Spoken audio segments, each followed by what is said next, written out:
ছোট্ট এলিজাবেথ ৮-১০টি শিশুর মতো একগাল হাসি নিয়ে ঘুম ভাঙে না তার, বরং অসহ্য যন্ত্রণায় ছটফট করতে থাকে সে। আর এ থেকে পরিত্রাণের একটি মাত্র পথ, আর তা হচ্ছে সারা শরীরে সুই ফোটানো। সকাল থেকে ৩ মাসের নাতির কান্না থামাতে ব্যস্ত হয়ে পড়েন দাদি কেভিন ফ্রেডরিকি। হেডল্যাম্প পরে শুরু করেন এলিজাবেথের শরীরে সুই ফোটানো। এই কাজ চলে টানা ৪-৫ ঘন্টা।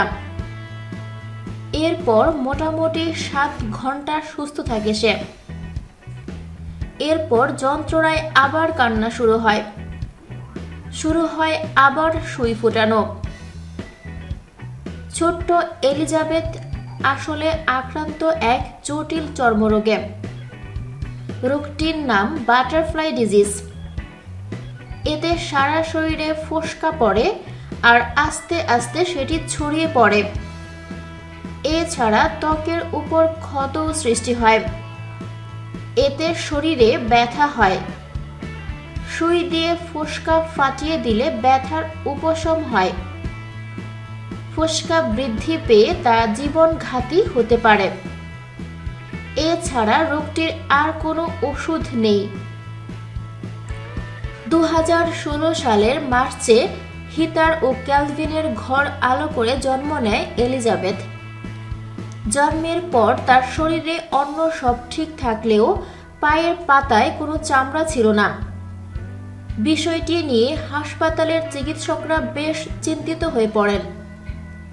পরে তারা জানতে পারেন শিশুটি বাটারফ্লাই ডিজিজে আক্রান্ত। এই রোগে আক্রান্তদের ত্বক প্রজাপতির পাখার মতো সংবেদনশীল হয়ে পড়ে। শিশুটির মা হিতার জানান, তারা চান এলিজাবেথ তাড়াতাড়ি বড় হয়ে উঠুক। সে তার আঙুল চুষতে পারে না, গায়ে আঁচড়ও দিতে পারে না।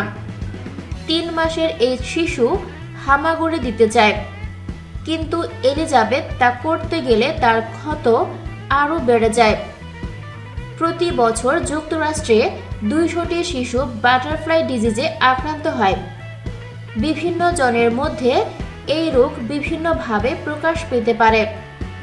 আক্রান্ত অনেকেই শিশু অবস্থায় মারা যায়, তবে অনেকেই ২০ থেকে ৩০ বছর পর্যন্ত জীবিত থাকতে দেখা গেছে। থ্যাঙ্কস ফর ওয়াচিং ভিডিওটি ভালো লাগলে লাইক প্রেস করুন এবং শেয়ার করে সবাইকে দেখার সুযোগ দিন। পরবর্তী আপলোড পেতে চ্যানেলটি সাবস্ক্রাইব করে আমাদের সাথে থাকুন। ধন্যবাদ।